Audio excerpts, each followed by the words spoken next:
Tu lui as fait comprendre quelque chose et du coup, pour le reste de sa vie, ça va l'aider. Ça, c'est vraiment, ce qui me porte au quotidien. Je m'appelle Anne Canteloup, j'ai, 25 ans. On avait une écurie, familiale à Maisons Laffitte. Mes 2 parents étaient, dans les chevaux. C'était pas leur métier principal, mais les 2 sont passionnés, donc j'ai rapidement été sur un petit poney, très tôt. J'ai fait mes premières compètes à l'âge de 14 ans. J'ai eu un coup de cœur pour le complet en suivant mon papa qui, lui, est un passionné de complet. Et puis en 2017, j'ai rencontré Kawe, qui m'a permis de décrocher mes premières sélections en équipe de France et de participer à plusieurs championnats d'Europe et qui m'a fait vivre mes super belles années en complet. C'est un super partenaire, c'est un super maître d'école. C'est un cheval qui m'a énormément appris et j'ai vraiment eu la chance de croiser sa route au bon moment et pour me faire vivre des super années. Kawe, c'est le cheval à qui je suis venue en formation. C'est toujours une approche qui m'a intéressée. Je me suis dit, allez go, on s'inscrit. Alors que je faisais encore de la compétition avec Kawe en complet, je me suis dit, c'est pas du tout incompatible. Je m'y suis mise et à côté, je faisais mes compétitions en complet et ça nous a sûrement apporté plein de choses. Et en tout cas, ça n'a pas du tout dégradé quoi que ce soit. Enfin, c'était super intéressant. En fait, il y a des choses maintenant que je comprends a posteriori, des comportements par exemple qu'il avait en concours. C'est un cheval qui pouvait un peu se tendre quand il rentrait sur le carré, qui était hyper chaud à la détente du cross si je pouvais pas croiser les autres chevaux. J'étais en lansade à la détente. C'est plein de choses comme ça où maintenant je comprends pourquoi. Je sais que c'était pas juste qu'il était frais, c'était une accumulation de pression, qu'il savait pas gérer. Dans ma relation avec lui, c'est sûr que ça nous a rapprochés parce que j'ai appris de plus en plus à parler son langage, donc je suis devenue de plus en plus intéressante pour lui parce qu'il disait chouette, en fait on parle la même langue, donc t'as plus envie de communiquer, donc t'as un cheval qui est plus intéressé, qui est plus proche de toi en fait, et c'est pas fini, j'en suis au début, enfin au milieu.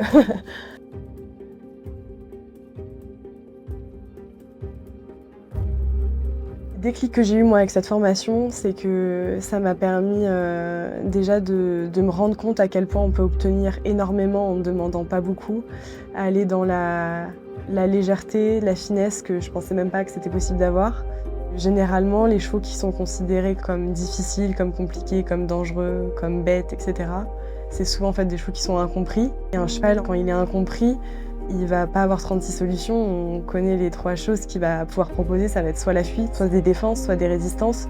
Et au quotidien, ça se traduit comment? Ça se traduit par un cheval où on va dire celui-là il est dur dans la bouche, celui-là il est lourd aux jambes, celui-là il a peur de tout, il part pas en extérieur, on peut pas le séparer des autres. Et c'est plein de choses comme ça où vraiment, grâce à cette formation, on apprend à parler le langage cheval. Et je pense qu'il n'y a que comme ça qu'on peut les aider. On ne peut pas leur apprendre le langage humain, c'est à nous de nous remettre en question et de se dire ok, comment on peut les aider. C'est par l'éducation, c'est par nous en se mettant à leur place, en se disant comment je peux mieux communiquer avec eux pour qu'ils soient mieux compris. Cette formation, elle est top parce qu'elle est elle est hyper pédagogique, elle est basée sur elle n'est pas sortie du chapeau, quoi. On sait que c'est scientifiquement prouvé.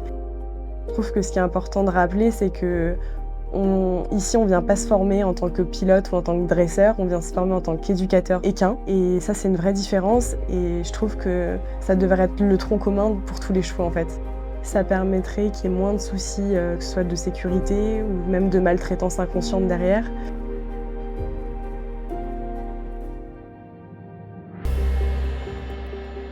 J'ai arrêté le complet pour des questions de sécurité, parce que j'ai des proches autour de moi qui ont eu des accidents et moi j'ai eu la chance de m'être jamais fait mal, d'être jamais tombée sur le cross, voilà, mais je me suis écoutée, je me suis dit je mets le haut là, voilà, je sentais que ça résonnait plus comme d'habitude.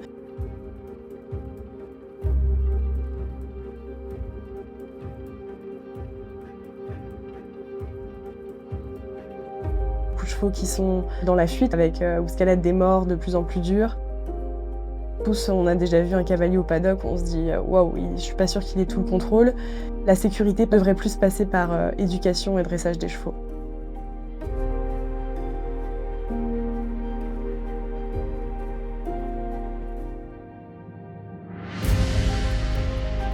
Quand on On arrive à établir vraiment une connexion, des codes hyper subtils, de la légèreté poussée plus parce que les codes ils sont tellement fins, tellement compris des deux côtés qu'il y a vraiment une connexion qui se crée.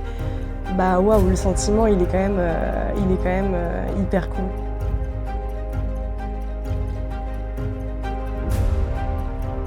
Ce qui est chouette, c'est qu'on essaye tous les jours de s'améliorer et de se dire j'essaye d'être la meilleure personne possible pour le cheval avec qui je partage ma vie.